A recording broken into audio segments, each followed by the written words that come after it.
बच्चों, आज हम लोग पढ़ते हैं पशुओं का बधियाकरण, जिसको इंग्लिश में कहते हैं कैस्ट्रेशन ऑफ एनिमल। ये बधियाकरण या कैस्ट्रेशन होता क्या है, पहले इसको हम लोग समझते हैं।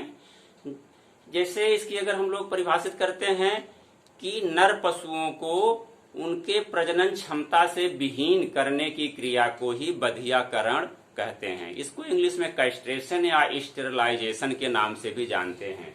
इसको इंग्लिश स्टेरिलाइजेशन भी कहते हैं, कभी कभी आता है स्टेरिलाइजेशन। स्टेरिलाइजेशन नाम से भी जानते हैं। ये बधियाकरण करने का उद्देश्य क्या होता है, पहले हम लोग जानते हैं ऑब्जेक्ट इसका। जैसे हम लोग नस्लों को सुधारने के लिए बधियाकरण करते हैं। जानते हैं जो खराब नस्ल के सांड होते हैं उनको बधिया करने के बाद जो हमारे ये प्रजनन क्षमता से विहीन हो जाते हैं, जिससे गायों को ये गाभिन नहीं कर पाते हैं, तो इससे इनडायरेक्टली रूप में हम लोग नस्लों का सुधार करते हैं। दूसरा होता है इसका उद्देश्य कि अगर किसी सांड में कोई बीमारी है तो वो बीमारी जो होती है अन्य जो है पशुओं में नहीं फैलने पाती है। और बधिया करने से एक उद्देश्य और होता है, जैसे हम उसको किस उद्देश्य से पाल रहे हैं। जैसे हमको मांस के उद्देश्य से पालना, जैसे भेड़ और बकरी होती है वो मांस के उद्देश्य से पालते हैं हम लोग, तो उसके लिए भी बधिया कर देते हैं, तो वो उसके मांस की क्वालिटी और मात्रा बढ़ जाती है।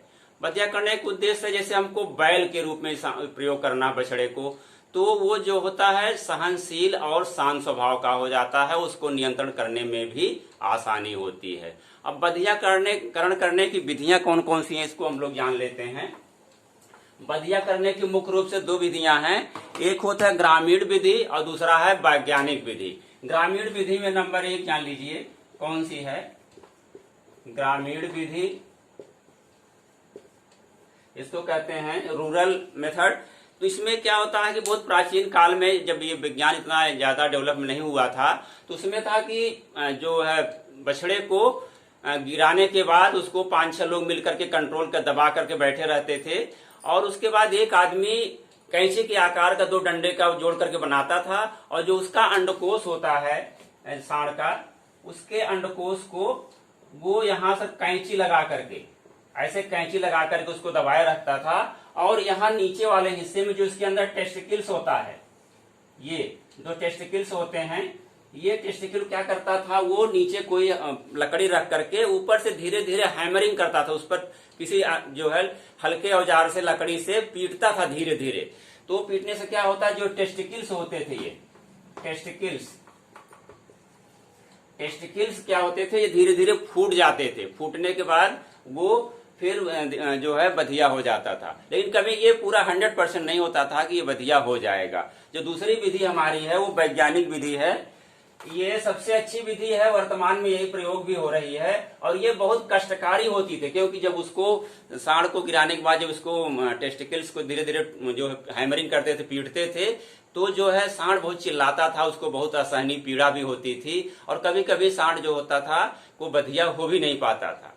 तो ये उपयोगी विधि नहीं है। दूसरी विधि है वैज्ञानिक विधि, इसको है वैज्ञानिक विधि, साइंटिफिक मेथड कहते हैं, वैज्ञानिक विधि या साइंटिफिक मेथड। ये वैज्ञानिक विधि क्या है, इसमें देखिए मुख्य रूप से हम लोग 2 भागों में करते हैं। एक है कि ब्लडलेस, यानी बिना खून निकले हुए जब हम लोग बधिया करते हैं उसको ब्लडलेस मेथड भी कहते हैं, और एक दूसरा होता है कि ऑपरेशन विधि, और एक तीसरी विधि होती है रासायनिक विधि। तो ब्लडलेस विधि क्या होती है, जो सबसे कॉमन यूज हो रही है आजकल, उसमें नंबर 1 है बर्डियो कैस्ट्रेटर यंत्र होता है, बर्डियो कैस्ट्रेटर, ये यंत्र का नाम है। बर्डियो कैस्ट्रेटर आप देखते होंगे जब सांड को बधिया करते हैं, सरकारी अस्पतालों पर ये यंत्र उपलब्ध रहता है। वहां पर इससे क्या कैसे आकार का होता है, देखिए जो होती है आपकी कैंची होती है, कैंची के आकार का ये होता है। थोड़ी इसकी बनावट देखिए, मैं हल्का सा ये डेमो बना रहा हूं आपको। ये यहाँ से हल्का से ये आकर के ये यहाँ पर मिला रहता है ये, और ये हो गया, ये यहाँ आकर के थोड़ा सा यहाँ आकर के ये गोलाई मिला रहता है यहाँ पर, और यहाँ फिर इसके 2 डंडे लगे रहते हैं, ये डंडे लगे रहते हैं इसके, ये यहाँ पर ये डंडे लगे रहते हैं, और इसके बीच में जो होता है उसको टेस्टिकल्स को क्या करते हैं, इसके बीच में दबा पकड़ते हैं और यहाँ पर जगह जगह इसमें तमाम स्क्रू होते हैं। इसको जो सांड होता है जानते हैं, उसका जो अंडकोश होता है, अभी हम लोग चित्र बना के देखे थे, उसके अंदर दो प्रकार की जो होती हैं सिराएं जाती हैं और धमनियां हैं। वो कौन कौन सी है? एक स्पर्मेटिक कार्ड और दूसरा वाश डिफरेंस। वाश डिफरेंस या शुक्रवाहिनी और स्पर्मेटिक कार्ड या रक्त वाहिनी। ऐसे हमारा ये हो गया टेस्टिस हो गया, ये सपोज दैट ये टेस्टिस हो गया और यहाँ इसके अंदर जो होती हैं ये हो गया। इसके अंदर जो है दो आती हैं, एक आता है स्पर्मेटिक कार्ड, ये स्पर्मेटिक कार्ड है, और दूसरी है शुक्रवाहिनी। दूसरी हमारी है शुक्रवाहिनी। शुक्रवाहिनी या इसको वाश डिफरेंस भी कहते हैं, शुक्रवाहिनी स्पर्मेटिक कार्ड। इसमें क्या करते हैं, ये जो दोनों आती हैं, ये धमनियां आती हैं, ये अंडकोश दोनों में आती हैं, इधर से भी आती है दो और इधर से भी आती है, दोनों में जुड़ी रहती हैं। तो इसमें जो मुख्य रूप से हमारा जो यंत्र होता है, ये वर्डियो कैस्टेटर होता है, इसको यहाँ पर लगाते हैं। जैसे अंडकोश के पास यहाँ इसके जहां से है, इसके ऊपर 1 से 2 इंच की दूरी पर ये दोनों वाश डिफरेंस और शुक्रवाहिनी को उससे पकड़ करके इसके बीच में दबाकर बहुत कस के प्रेस कर देते हैं। प्रेस करने से क्या होता है, जो ये डिस्कनेक्ट हो जाती है, यहाँ से डिस्कनेक्ट हो जाएंगे, एकदम अलग हो जाएंगे ये। लेकिन इसके सावधानी ये रखते हैं कि कहीं इसके चमड़े न यहाँ पर दब जाएं। चमड़े दबने से कट भी सकता है, सावधानी रखते हैं। डिस्कनेक्ट से क्या होगा, यानी जो इसमें स्पर्मेटिक कार्ड्स में क्या होता है, काम करता है, ये अंडकोश में रक्त ले जाता है, ऑक्सीजन मिलती है और इसके वृद्धि और विकास के लिए, स्पर्म के यानी शुक्र के निर्माण के लिए इसमें जो पोषण मिलता है वो क्या डिस्कनेक्ट होने से क्या होता है, ये बंद हो जाता है। इससे अंडकोश धीरे धीरे सिकुड़ जाता है और सांड बधिया हो जाता है। ये इसमें करने में 2 से 3 मिनट का समय लगता है, केवल 2 से 3 मिनट। और ये सबसे आसान विधि है, सबसे अच्छी विधि है। और इस यंत्र का नाम जो वर्डियो कैस्टेटर पड़ा है, इटली के एक वैज्ञानिक थे, उनका नाम था वर्डियो। इटली वैज्ञानिक थे, उनका नाम था वर्डियो, इसीलिए हम लोग इसका नाम वर्डियो कैस्टेटर के नाम से जानते हैं। और ये हमारी सबसे अच्छी विधि से को हम लोग आजकल फॉलो कर रहे हैं। इसके अलावा एक विधि और है जो इसको कहते हैं इलस्ट्रेटर मेथड। इलस्ट्रेटर क्या होता है जानते हैं, हमारे यहाँ तो कम प्रयोग होता है, लेकिन विदेशों में सबसे पहले उसी का प्रयोग करते थे। ये कष्ट विहीन होता है, उसमें पशु कोई कष्ट नहीं होता है और बहुत ही आसान विधि है इलस्ट्रेटर मेथड, इलस्ट्रेटर विधि। इसमें आप देखे होंगे जैसे रिंग होती है रबर की, आप सामान्य रूप से देखिए लोग बालों में भी, महिलाएं भी लगाती हैं, रिंग होती है। उस रिंग को क्या करते हैं, इस जो अंडकोश होता है, इस अंडकोश के आसपास क्या करते हैं, इसको चढ़ा देते हैं।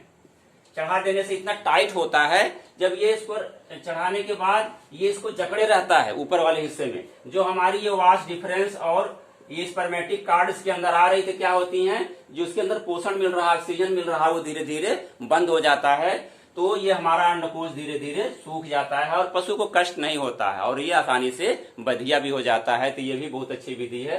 अब ये इसको भी अपनाने लगे हैं, लेकिन विदेशों में बहुत पहले से अपनाई जा रही है। और तीसरी विधि हमारी है ऑपरेशन विधि। ऑपरेशन विधि हम जानते हैं जैसे होता है, उसको कहते हैं वैसेक्टॉमी। वैसेक्टॉमी या पशुओं का नसबंदी करना, इसको कहते हैं नसबंदी करना या बंधीकरण।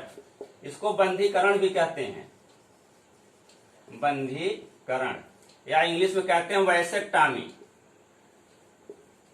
इंग्लिश में इसको कहा जाता है वैसेक्टॉमी।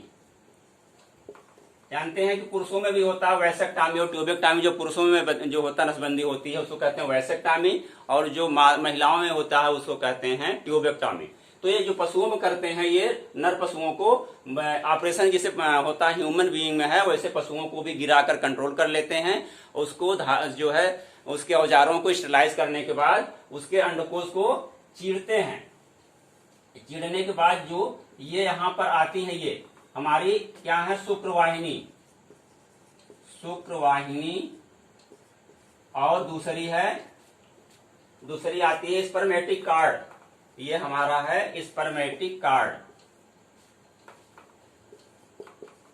स्पर्मेटिक कार्ड, जिसके द्वारा पशुओं को पोषण मिलता है इसके अंडकोश को। तो जो ये स्पर्मेटिक कार्ड है ये शुक्रवाहिनी है। इस पर जो ऑपरेशन करेंगे तो स्पर्मेटिक कार्ड को नहीं टच करते हैं, ऐस सच बनी रहती है। जो हमारी शुक्रवाहिनी होती है, शुक्र जानते हैं शुक्र कहाँ बनता है, हमारे जो सेक्स ऑर्गन्स होता है मेन होता है, इसी में शुक्र बनता है। उसके बाद ये जो शिश्न या पेनिस के माध्यम से ही बाहर निकलता है। तो जब यहाँ पर जो सीमेन का फॉर्मेशन होता है उसका शुक्र का, तो जो निकलता है इधर से ही जाता है निकल करके, तो इसे जो ऑपरेशन करके इस नस को क्या करते हैं यहाँ से काट देते हैं। यहाँ से कट कर देने के बाद यहाँ पर गांठ लगा देते हैं। अब क्या होता है कि ये अंडकोश को पोषण तो मिल रहा पूरा, लेकिन स्पर्म भी बन रहा है, यहाँ पर शुक्र भी बन रहा है, वीर्य भी बन रहा है, लेकिन ये बाहर नहीं जा पा रहा। तो इसका अंडकोश एज सच बना रहता है और जो सांड के अंदर कामोत्तेजना भी बनी रहती है। तो ऐसे जो सांड होते हैं उनको कहते हैं टीजर बुल। उनका नाम है टीजर बुल।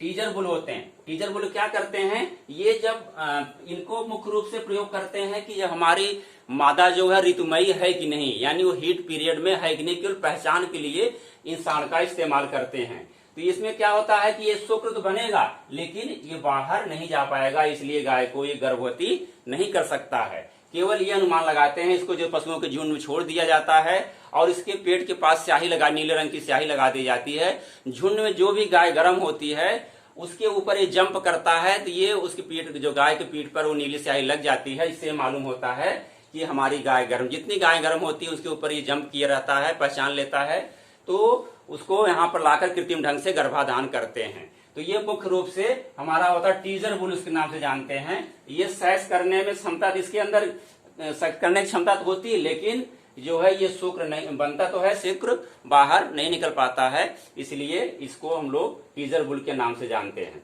ये हमारी हो गई आज जो है ये। इसका लाभ क्या है देखिए, अगर हम देखें बधियाकरण का लाभ क्या है, तो और इसकी उम्र क्या होती है। सबसे बढ़िया तो ये जान लो कि उम्र कब करते हैं। अगर हम लोग को बछड़े को बैल के लिए प्रयोग करना है तो सबसे अच्छी उम्र जो उसकी होती है 1.5 से 2 वर्ष। 1.5 से 2 वर्ष ये बैल के लिए है, ये बैल के लिए करते हैं। अगर हमको भेड़ बकरी को पालना है, जैसे भेड़ और बकरा मांस के लिए पालते हैं, तो उसको 1 माह में बकरे या मेढ़ा को 1 माह में बधिया कर देते हैं। और एक होता है कैपनाइजेशन, या जिसे देखिए मुर्गे को भी बधिया करते हैं, उसको बधिया करने का दूसरा टेक्निकल टर्म है, उसको कहते हैं कैपनाइजेशन। कैपनाइजेशन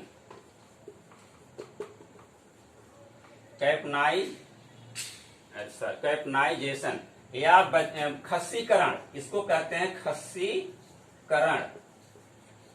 और जो बधिया मुर्गा हो चुका होता है उसको कैपन के नाम से जानते हैं, CAPON, कैपन, यानी बधिया किया हुआ मुर्गा होगा उसको कैपन के नाम जानते हैं। इसमें करते हैं कि छोटा होता है, बच्चा होता है, उसको 1 माह के अंदर ही उसका जो होता है टेस्टिस जो होता है ऑपरेशन करके निकाल देते हैं, या इंजेक्शन के द्वारा उसको हम लोग बधिया कर देते हैं, तो उसको कहते हैं कैपनाइजेशन या खस्सीकरण।